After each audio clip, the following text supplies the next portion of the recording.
It takes one back to how that incident just shocked everyone. Let's talk about the impact now of an offender being released into society after they've been convicted of harming a child. And I'm joined now by a clinical psychologist, Keitumetse Mashego. Thank you so much for joining us this evening. Norman Afzal-Simons, it's a really interesting situation because he was only ever convicted of one murder of this young boy. And there are people who believe he's innocent and didn't even kill that boy.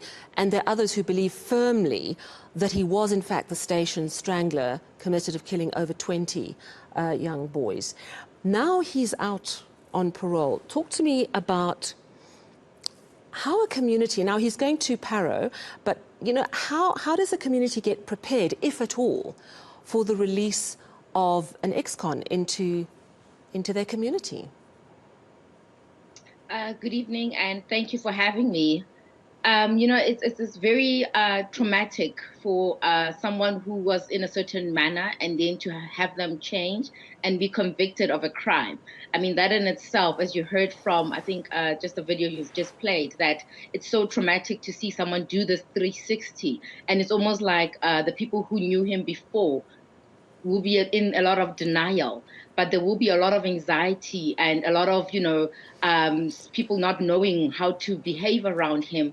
But also just, with trauma, it's always the responsibility of the victim, sadly, to seek closure or to process and navigate what has happened to them, and also the rules around them, around the victim, to actually process what has happened, especially because with offenders, sometimes we find that they have so little remorse, or they hardly take responsibility for their actions, which makes it even more complicated, is that, they will never actually seek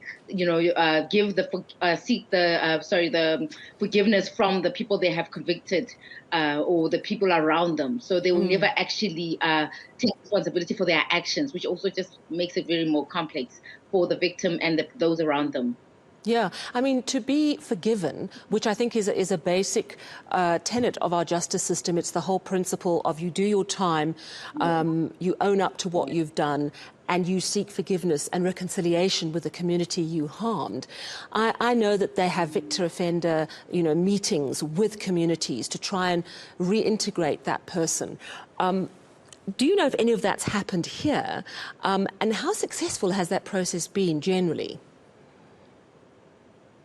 Unfortunately, because, as I said, someone who is traumatized or has been a victim to such a hideous crime, or someone who lives around this person, it's actually difficult for them to comprehend how someone could do what they have done. And sadly, the offenders usually have such severe psychopathology that they are hardly showing responsibility or remorse for what they have done, or sometimes they repeat the offense. So there's always that chance. So it's always very difficult. Hello? Tumi, can you hear me? Difficult because they sometimes are not actually rehabilitated. Yes, I can hear you. Can you hear me? Yes, I can. You broke up just for a brief moment. I wanted to ask you, you're a clinical psychologist.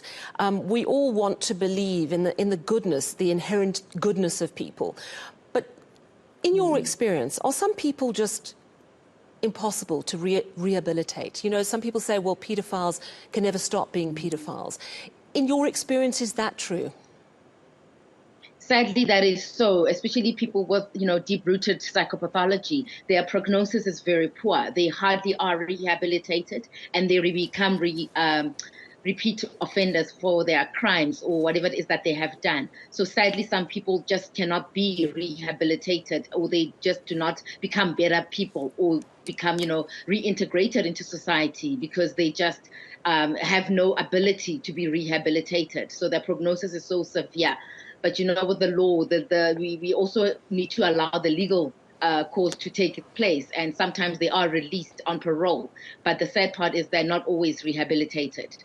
Yeah, it's particularly worrying. I mean, whether this person is the station strangler or not, the truth is he was convicted of the murder and rape of a 10-year-old boy. So he was convicted of being a paedophile and a murderer. You believe that sometimes you just simply cannot rehabilitate someone like that. Then why is that person released? Surely that person should be in a situation where they're not able to potentially cause harm again? Sadly, the legal system now also plays a role in this release of people on parole.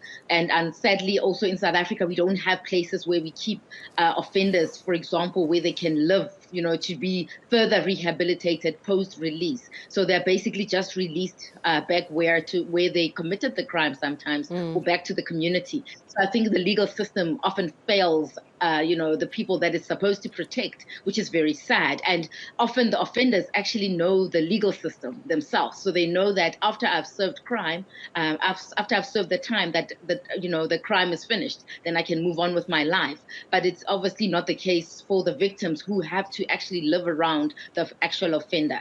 Yeah, so it's a huge thing for the family members of victims to deal with the realization that the person who harmed their child is a free person now. But let's just turn it around, because, people do commit terrible crimes and then go through a process of rehabilitation successfully, where they realize that what they did was wrong. And, we have to believe in the power of redemption. We have to believe that people can change. That is your business, after all, I suppose. Talk to me about the lonely journey that it can be when an offender has served their time, has really, truly changed their ways and has to reintegrate into society. How hard is that? Sadly, that you do have those people, but obviously then in our society, there's a few of them, but you do get people who, for whatever reason, maybe it was, temporary insanity or whatever it could have been that caused them to, commit the crime, where they actually, are remorseful, where they now have to be reintegrated into society. It becomes very difficult for them, for example, to be employed again or to be trusted again, which obviously, from people who are, living with this person, it makes sense, because they're fearing for whatever it is that they're fearing. But you do get those who the pathology is so deep rooted that they are their inability, we are unable to actually rehabilitate them. And but you do get those few, very few, who you can rehabilitate, who do actually change. But sadly, obviously, the space in society does not have such places, or does not trust them so easily, understandably so, because some of their crimes are quite serious. So it's almost like, it's also a difficult process to trust, again, that person who is out on parole and genuinely remorseful and rehabilitated. Very, very difficult Yeah. situation all round. Thank you so much for chatting to us this evening. That was clinical psychologist Keitumetse Mashego. Now, still ahead, we've got your business news, and one of the